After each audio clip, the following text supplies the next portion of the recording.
Assalamualaikum warahmatullahi wabarakatuh. Nama saya Samira Salsabila dari kelas 4E jurusan Ilmu Al-Quran dan Tafsir Fakultas Usuluddin dan Dakwah Perguruan Tinggi Institut Ilmu Al-Quran Jakarta. Di sini saya akan menjelaskan secara singkat biografi, kontribusi, serta karya dari salah satu tokoh terkemuka hadis Nusantara yaitu Bapak Kiai Haji Muhajirin Al-Amsari Ad-Dari sebagai tugas ujian akhir semester mata kuliah studi hadis dengan dosen pengampu Bapak Sofyan Effendi. Yang pertama yaitu biografi singkat.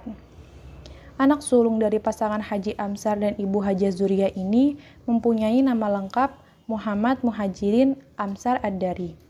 Ayahnya memberikan nama Muhammad Muhajirin, sedangkan Amsar adalah nama kunyah yang disandarkan pada namanya. Adapun nama Ad-Dari disandarkan pada Madrasah Darul Ulum Ad-Diniyah di Makkah, karena ia belajar dan lulus dari sana, yang kemudian ia mengajar di sana selama beberapa tahun. Ia dilahirkan di Kampung Baru, Cakung, Jakarta Timur pada tanggal 10 November 1924 dan wafat pada Jumat tanggal 31 Januari 2003 dan dimakamkan di pemakaman keluarga Ma'had An-Nida Al-Islami Bekasi. Ia dan istrinya yaitu Hajah Siti Hanah binti Kiai Haji Abdurrahman Sodri dikaruniai 8 putra-putri. Di antara nama putra-putrinya adalah yang pertama Hajah Faiqoh Muhajirin, Haji Muhammad Ihsan Muhajirin, Haji Ahmad Zufar Muhajirin, Hajah Badiah Muhajirin, Hajah Farhah Muhajirin, Hajah Rufaidah Muhajirin, Haji Dia Al-Maqdisi Muhajirin, Haji Muhammad Aiz Muhajirin.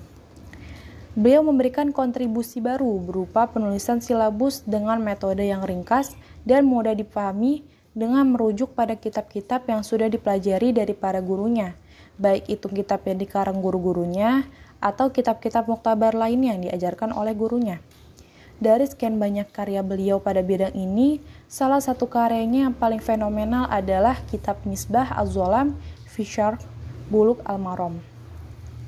Kitab Misbah Az-Zolam fi Syarh Bulugh Al-Maram ini merupakan kitab syarah hadis yang mensyarahi hadis-hadis ahkam yang terdapat dalam kitab Bulugh Al-Maram. Hal yang melatar belakangi penulisan kitab ini adalah karena munculnya rasa kagum Kiai Muhajirin terhadap kitab Bulugh Al-Maram karya Ibnu Hajar. Baginya, kitab Bulugh Al-Maram merupakan kitab hadis ahkam yang sangat fenomenal. Kiai Haji Muhajirin juga mengatakan bahwa para ulama setelah Ibnu Hajar menjadikan kitab Bulugh Al-Maram sebagai rujukan.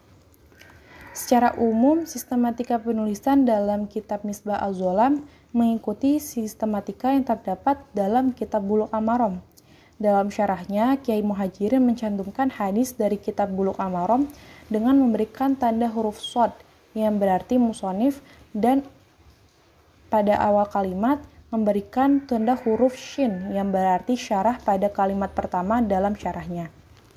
Dalam setiap kitab, ia menjelaskan makna kebahasaan dengan tujuan memperoleh kepahaman yang komprehensif, baik lafaz tersebut berupa judul bab ataupun hadis itu tersendiri.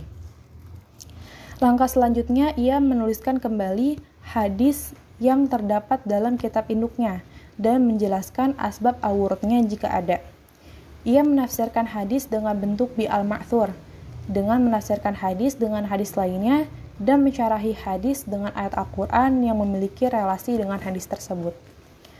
Kemudian ia mengungkapkan pendapat para ulama mazhab fikih seperti Abu Hanifah, Imam Asy-Syafi'i, Imam Maliki, dan Ahmad bin Hanbal terkait pemahaman mereka dalam hadis ahkam tersebut.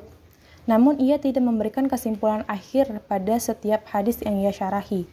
Ia hanya menutupnya dengan pernyataan ulama-ulama ahli fikih tersebut dan membiarkannya tanpa ia tambahkan penjelasan terhadap masing-masing pendapat mereka.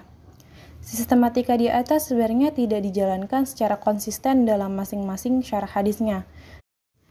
Namun secara umum ia menyusun syarah hadisnya dengan sistematika tersebut.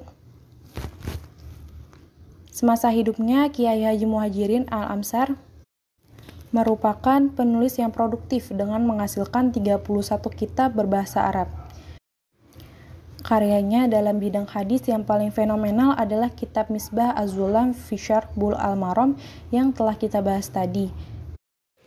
Kitab ini dipelajari di beberapa pesantren, halaqah, majelis taklim di Jakarta maupun di luar Jakarta. Sekian yang dapat saya sampaikan, kurang lebihnya mohon maaf. Wassalamualaikum warahmatullahi wabarakatuh.